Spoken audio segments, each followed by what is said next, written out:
Friends, कैसे हैं आप सब। आशा है सभी खुश एवं स्वस्थ होंगे। आज हम कक्षा 12वीं की हिंदी की पाठ्य पुस्तक आरोह भाग 2 में से पद्य भाग में से कविता पढ़ेंगे, जिसका शीर्षक है कैमरे में बंद अपाहिज। इस कविता के कवि हैं रघुवीर सहाय। तो सबसे पहले मैं आपको कवि रघुवीर सहाय का परिचय दे दूं। इनका जन्म सन 1929 में लखनऊ उत्तर प्रदेश में हुआ था।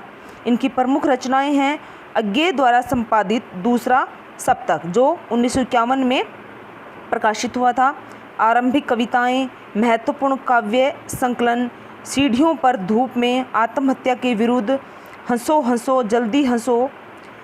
पत्रकारिता में इन्होंने ऑल इंडिया रेडियो के हिंदी समाचार विभाग से ये संबंध रहे हैं। फिर हैदराबाद से निकलने वाली पत्रिका कल्पना और उसके बाद दैनिक नवभारत टाइम्स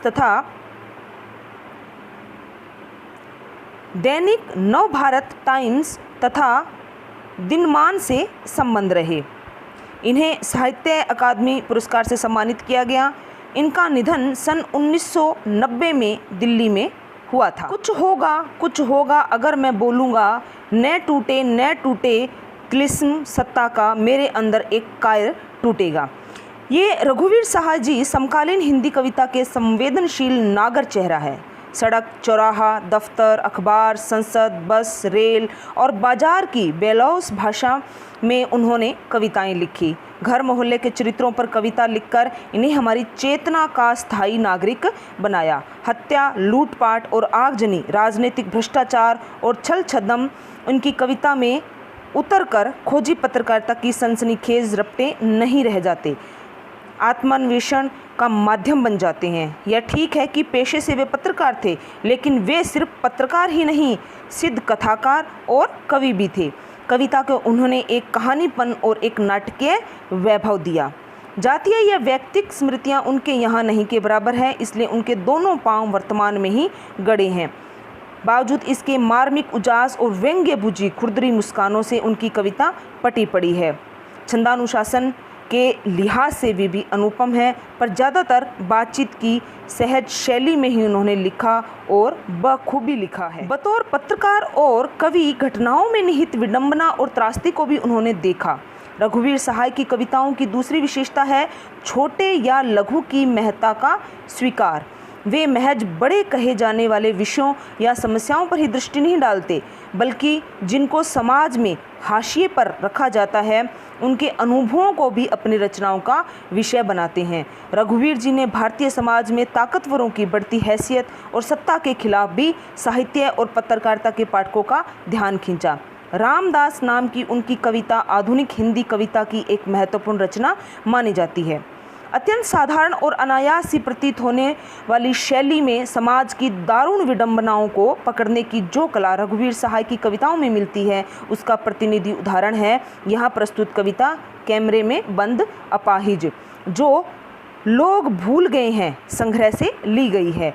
शारीरिक चुनौती को झेलते व्यक्ति से टेलीविज़न कैमरे के सामने किस तरह के सवाल पूछे जाएंगे और कार्यक्रम को सफल बनाने के लिए उससे कैसी भंगिमा की अपेक्षा की जाएगी, इसका लगभग सपाट तरीके से बयान करते हुए कवि ने एक तरह से पीड़ा के साथ दृश्य संचार माध्यम के संबंध को रेखांकित किया है। किसी की पीड़ा को बहुत बड़े दर्शक वर्ग तक पहुंचाने वाले व्यक्ति को उस पीड़ा के प्रति स्वयं संवेदनशील होने तथा दूसरों को संवेदनशील बनाने का दावेदार होना चाहिए।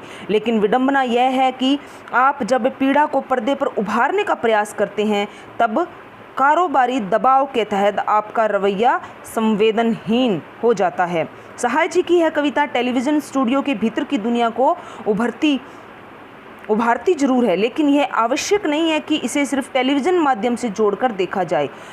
आपकी व्यंजना में यह कविता हर एक व्यक्ति की ओर इशारा करती है जो दुख, दर्द, यातना, वेदना को बेचना चाहता है। इस कविता को शारीरिक चुनौती झेलने वाले लोगों के प्रति संवेदनशील नजरिया अपनाने के लिए प्रेरित करते हुए पाठ के रूप में देखा जा सकता है। इसके लिए कवि ने धुर संवेदनहीनता का रेखांकित का तरीका अपनाया है। वह दिखलाता है कि किस तरह करुणा जगाने के मकसद से शुरू हुआ कार्यक्रम क्रूर बन जाता है। तो आइए अब हम पढ़ते हैं कविता कैमरे में बंद अपाहिज। हम दूरदर्शन पर बोलेंगे, हम समर्थ शक्तिवान, हम एक दुर्बल को लाएंगे एक बंद कमरे में। ये जो कविता है, इसमें कवि ने जो टेलीविज़न माध्यम है उसके जो कार्यक्रम होते हैं उनके संचालकों द्वारा किस तरह से अपने कार्यक्रम को सफल बनाने के लिए, उसे व्यावसायिक रूप से सफल बनाने के लिए, दर्शकों में उसे एक अच्छी टीआरपी पर ले जाने के लिए वो किस हद तक जा सकते हैं, किस तरह से एक वो अपाहिज व्यक्ति को के प्रति संवेदनहीन हो सकते हैं, किस तरह से वो उससे ऐसे उटपटांग प्रश्न पूछते हैं कि जिनका मानवता से कोई लेना देना ही नहीं होता। उन्हें सिर्फ और सिर्फ अपने प्रोग्राम को, अपने कार्यक्रम को सफल बनाना होता है, वो भी दर्शकों की नज़र में और व्यवहारिक दृष्टि से। उन्हें अपाहिज व्यक्ति की भावनाओं से कुछ भी लेना देना नहीं होता, बल्कि वो उसकी जो अपाहिजता है उसको भुनाने की कोशिश करते हैं कि किस तरह उसकी अपाहिजता को वो लोगों के सामने एक बेचारे के रूप में, एक कमज़ोर आदमी के रूप में, एक दीनहीन आदमी के रूप में उसे प्रकट करे और लोगों की संवेदनाएं उसके प्रति जगाए, लोगों को रुलाए। इस तरह से लोग उस कार्यक्रम को पसंद करें, ज़्यादा से ज़्यादा लोग उस कार्यक्रम को देखें, प्रोग्राम की जो टीआरपी है वो बढ़े और वो कार्यक्रम है वो व्यावसायिक रूप से सफल हो। तो इस कविता में अब जैसे कि कवि रघुवीर सहाय ने चित्रण किया है कि एक शारीरिक रूप से कमज़ोर व्यक्ति है, उसे टेलीविज़न कैमरे के सामने एक कार्यक्रम को सफल बनाने के उद्देश्य से उसे बुलाया जाता है, उसे बुलाकर उससे बहुत से प्रकार के प्रश्न पूछे जाते हैं। तो इसमें कवि का कथन है कि हम का अर्थ यहाँ पर कार्यक्रम को प्रस्तुत करने वाले संचालक से है, जो उस कार्यक्रम का एंकर है, जो कैमरे के सामने उस अपाहिज से प्रश्न पूछेगा। हम दूरदर्शन पर बोलेंगे, अर्थात जो कार्यक्रम का संचालक है वो कहता है कि हम दूरदर्शन पर लोगों के सामने बोलेंगे, हम समर्थ शक्तिवान, क्योंकि वो समर्थ है, शक्तिवान है, वो किसी तरह से अपाहिज नहीं है, उनके पास सामर्थ्य है, उनके पास पैसा है, उनके पास समय है, उनके पास यथावत साधन भी है जिससे कि वो इस कार्यक्रम का संचालन कर रहे हैं। तो वो समर्थ भी है, शक्तिवान भी है, इसलिए वो कहते हैं कि हम दूरदर्शन पर बोलेंगे, हम दूरदर्शन पर एक कार्यक्रम लेकर आएंगे, उस कार्यक्रम को हम सफल बनाने के लिए कैसे एक शारीरिक व्यक्ति को वो लाएंगे। वो कहते हैं कि हम एक दुर्बल को लाएंगे, दुर्बल का अर्थ होता है कमज़ोर, जो शारीरिक रूप से बहुत ज़्यादा कमज़ोर है। तो कार्यक्रम का संचालक कहता है कि हम तो समर्थ हैं, शक्तिवान हैं, हम दूरदर्शन पर बोलेंगे, हम अपना कार्यक्रम लेकर आएंगे और हम एक दुर्बल व्यक्ति को अपने कार्यक्रम में लेकर आएंगे एक बंद कमरे में। कार्यक्रम को जहां पर उसकी शूटिंग की जा रही है, जहां पर उस कार्यक्रम का कैमरे के सामने उस व्यक्ति को सवाल पूछे जाएंगे, वो एक बंद कमरा है। उस बंद कमरे से बंद कमरे में इस दुर्बल व्यक्ति को लाया जाएगा और उस कार्यक्रम का संचालन उन समर्थ और शक्तिवान जो लोग हैं, जो उस कार्यक्रम के संचालक हैं, उनके द्वारा किया जाएगा। उससे पूछेंगे तो आप क्या अपाहिज हैं? तो आप क्यों अपाहिज है? आपका अपाहिजपन तो दुख देता होगा, देता है, कैमरा दिखाओ इसे बहुत बड़ा बड़ा। अब इस बात को उन्होंने उससे पूछेंगे तो आप क्या अपाहिज हैं? तो आप क्यों अपाहिज हैं? आपका अपाहिजपन तो दुख देता होगा, देता है, कैमरा दिखाओ इसे बड़ा बड़ा। इसे हम इसमें कोष्टक में लिखा है, इसे जो ब्रैकेट्स हैं उनके अंदर ऐसे लिखा गया है। हाँ तो बताइए आपका दुख क्या है, जल्दी बताइए, वह दुख बताइए, बता नहीं पाएगा। अब कवि कहते हैं कि जो कार्यक्रम के संचालक हैं वो एक अपाहिज व्यक्ति को अपने स्टूडियो में बुलाएंगे एक बंद कमरे में, उससे वो सवाल पूछेंगे। उससे क्या पूछेंगे? उससे पूछेंगे तो आप क्या अपाहिज हैं? अब वो व्यक्ति अपाहिज है, फिर भी उस कार्यक्रम के संचालक जो है वो अपने कार्यक्रम को और रोचक बनाने के लिए उससे उटपटांग बेहुदा सवाल पूछेंगे जो मानवता के खिलाफ है। एक अपाहिज व्यक्ति से पूछेंगे कि क्या आप अपाहिज हैं? तो आप क्यों अपाहिज है? अब वो अपाहिज व्यक्ति इस बात का क्या उत्तर देगा? वो क्यों अपाहिज है?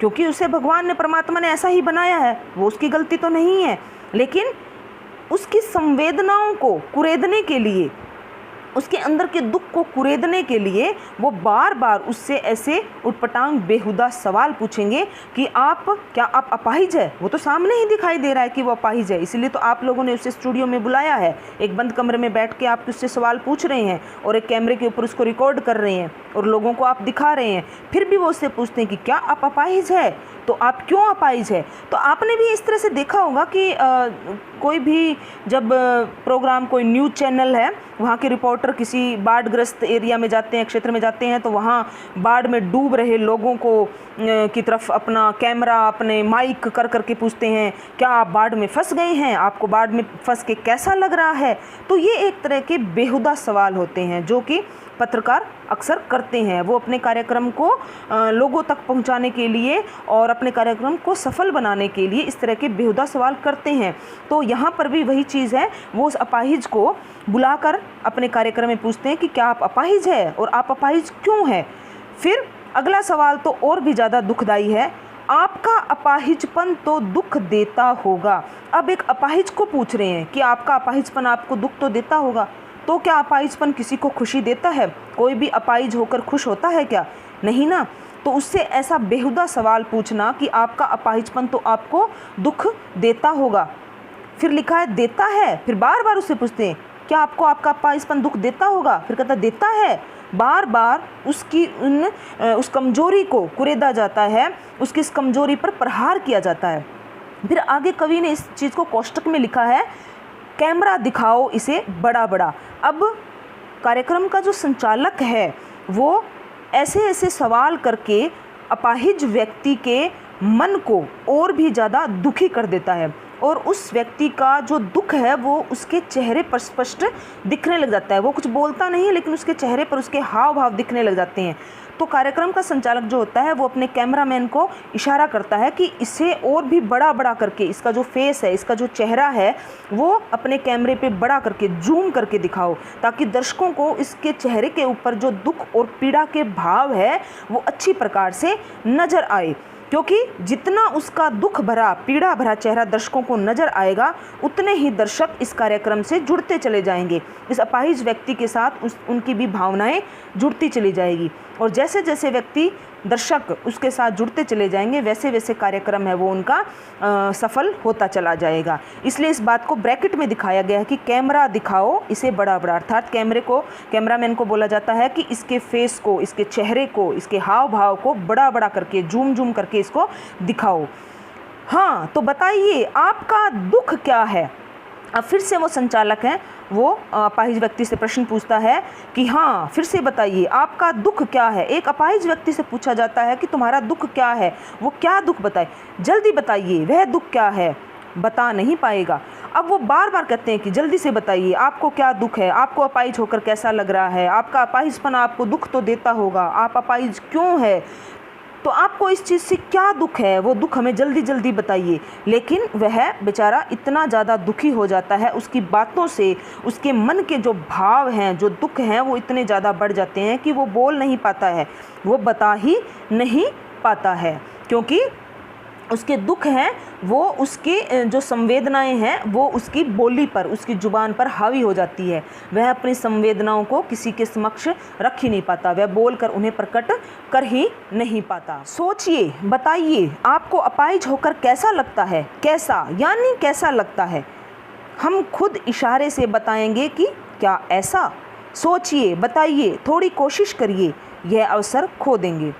आप जानते हैं कि कार्यक्रम रोचक बनाने के वास्ते अब कवि कहते हैं कि जो कार्यक्रम के संचालक होते हैं वो बार बार वो अपने सामने जो शारीरिक रूप से कमज़ोर व्यक्ति बैठा है उससे बार बार पूछेंगे कि सोच कर बताइए, सोचिए और बताइए कि आपको अपाहिज होकर कैसा लग रहा है, आप अपाहिज होकर कैसा महसूस कर रहे हैं। कैसा यानी कि कैसा लगता है। बार बार एक ही प्रश्न को, जो दुखदायी प्रश्न है, बार बार पूछकर उसे और भी ज़्यादा दुख देते हैं। हम खुद इशारों से बताएंगे क्या ऐसा।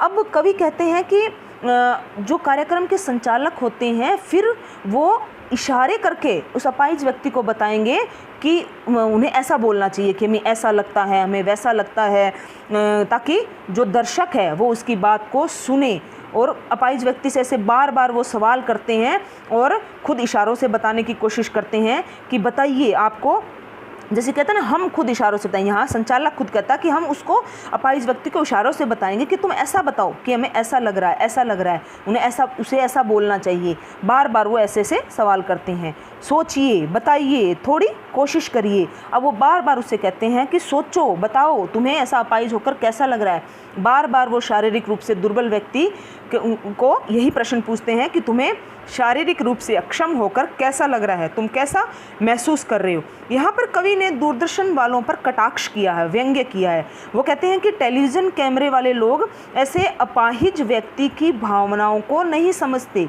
वे अपने कार्यक्रम को और भी अधिक मनोरंजनपूर्ण और चुटीला और रसीला बनाने के लिए बार बार अपाहिज व्यक्ति से ऐसे ऐसे प्रश्न पूछते हैं कि उसे रोना आ जाता है, उसे वो रुला देते हैं, क्योंकि उनका मकसद भी यही होता है कि वो उसे रुलाए, ताकि जो दर्शकगण भी है उनका मनोरंजन भी हो और साथ में दर्शकगण है वो उससे अपने आप को जुड़ा हुआ महसूस करे।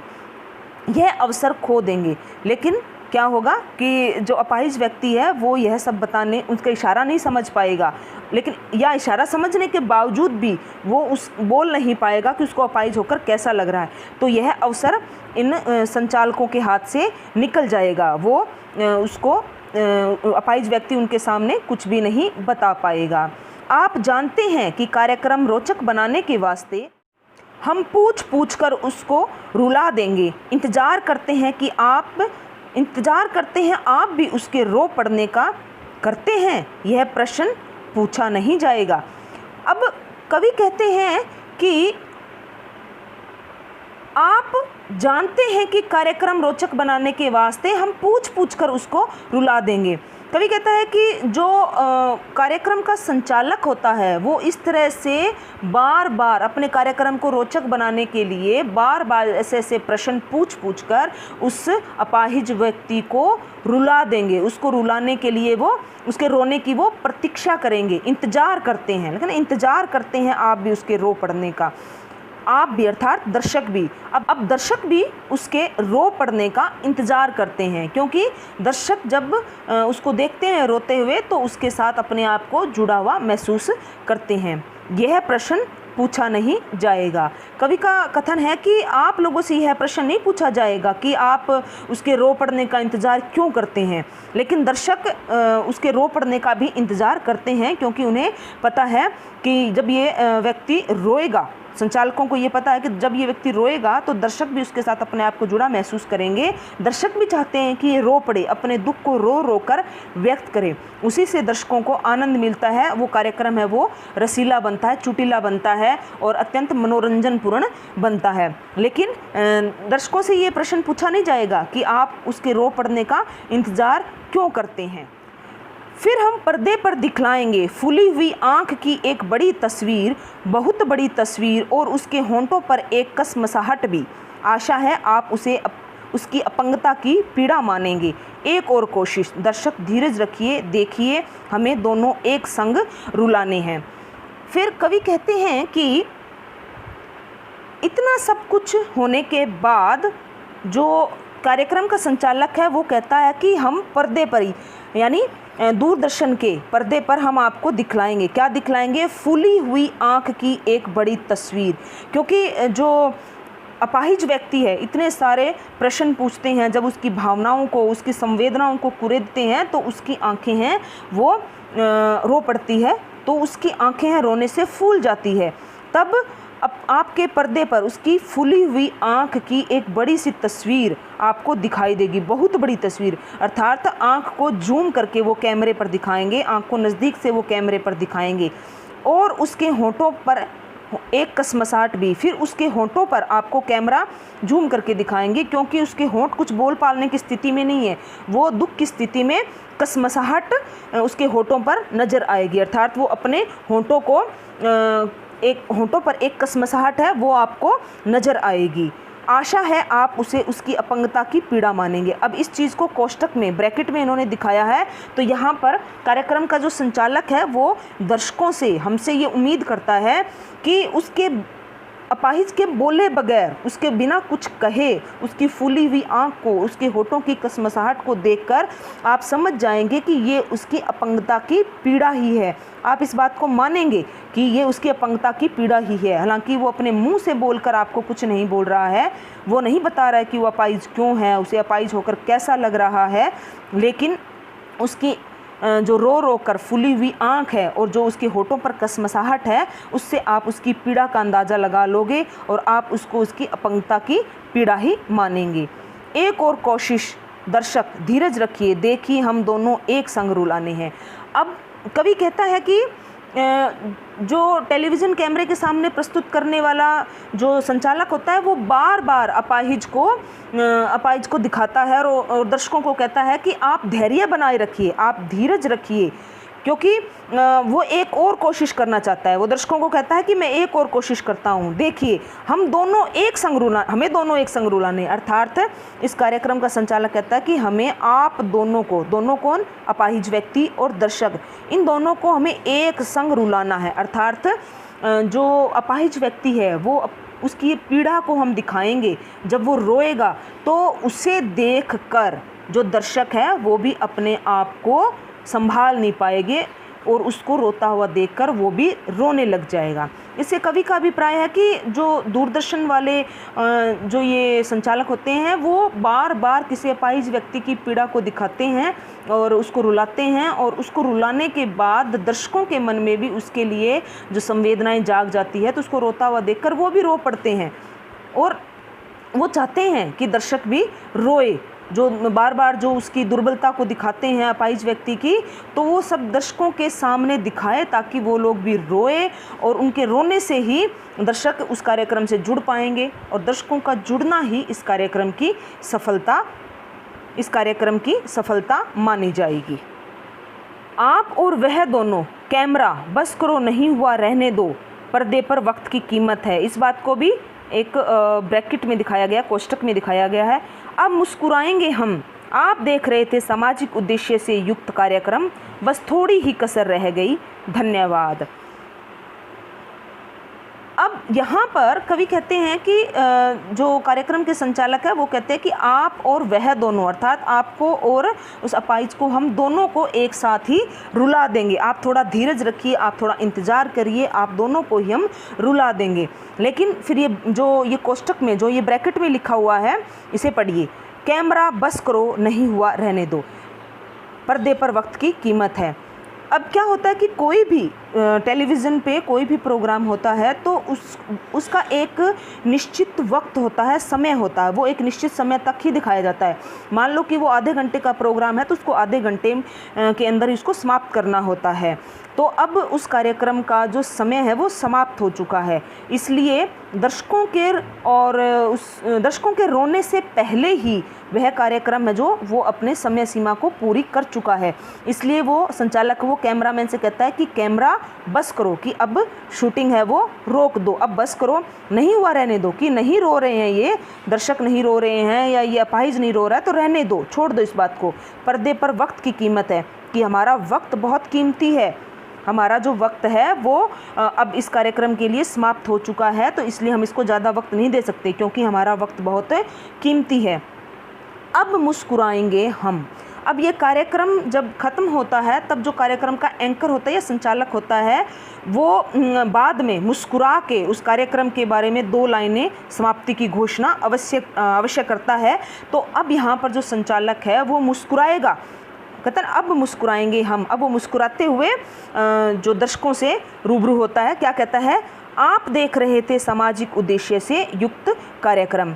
अब वो मुस्कुराते हुए दर्शकों को कहेगा कि आप सामाजिक उद्देश्य से युक्त कार्यक्रम देख रहे थे। अब ये जो कार्यक्रम था इसे सामाजिक उद्देश्य का कार्यक्रम इन्होंने क्यों बना दिया, क्योंकि वो दर्शकों को ये चीज़ दिखाना चाहते थे कि किसी अपाहिज व्यक्ति को अपाहिज होकर कितना दुख होता है। तो उस व्यक्ति के दुख को समाज के सामने रखने का काम हम कर रहे हैं। इसलिए ये एक सामाजिक उद्देश्य से युक्त कार्यक्रम है। हालांकि उनका ऐसा कोई भी उद्देश्य नहीं था, वो तो अपने शो की, अपने प्रोग्राम को सफल करना चाहते थे, उसकी टीआरपी बढ़ाना चाहते थे। सिर्फ और सिर्फ वही मकसद था। उन्हें उस अपाहिज व्यक्ति की भावनाओं से कोई सरोकार नहीं था। लेकिन अंत में वो अब मुस्कुराते हुए दर्शकों के सामने बोलते हैं कि आप देख रहे थे सामाजिक उद्देश्य से युक्त कार्यक्रम। फिर इन्होंने कोष्टक में, कवि ने कोष्टक में लिखा है, बस थोड़ी ही कसर रह गई, अर्थात कार्यक्रम में थोड़ी कसर रह गई। क्या कसर रह गई? कि वो उनको रुलाने में सफल नहीं हो पाए। जो अपाहिज है और जो दर्शक है उनको रुलाने में वो सफल नहीं हो पाए। इसलिए यह कार्यक्रम सफल होने में या जो उनका उद्देश्य था उसको पूरा होने में थोड़ी सी कसर बाकी रह गई। धन्यवाद। अब वो सब दर्शकों को, संचालक है वो धन्यवाद कर देता है। धन्यवाद बोलकर वह अपने कार्यक्रम को समाप्त कर देता है। तो बच्चों, आपको ये कविता कैमरे में बंद अपाहिज अच्छी प्रकार से समझ में आ गई होगी।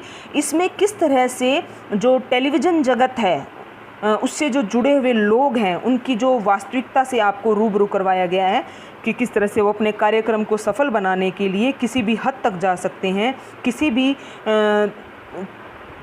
आदमी की, अपाहिज की भावनाओं से वो खेल सकते हैं।